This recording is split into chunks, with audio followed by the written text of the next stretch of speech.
Putaw. Ayaw ng asawa ko. Pasaway. Malamig.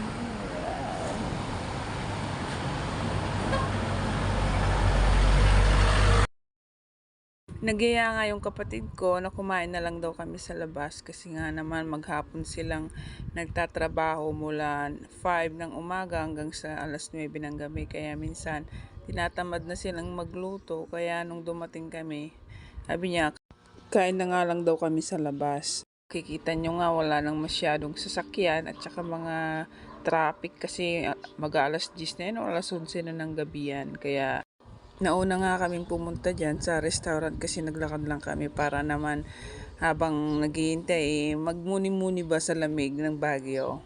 So, ang lamig-lamig naman, di kinaya ng powers ko.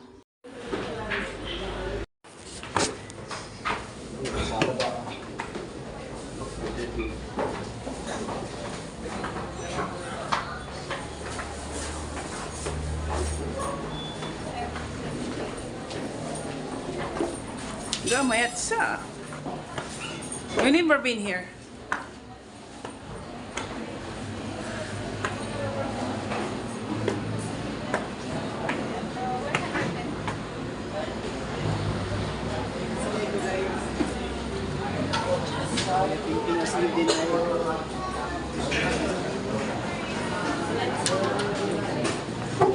Yeah, seriously.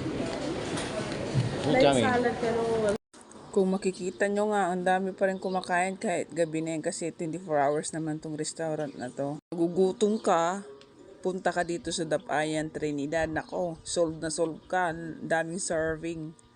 Sabi ko nga sa asawa ko, siyempre kami ayaw niya.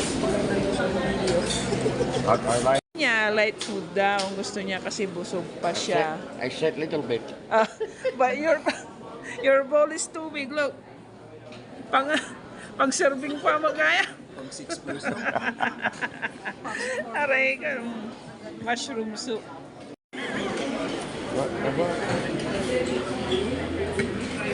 Kuna na ingangana.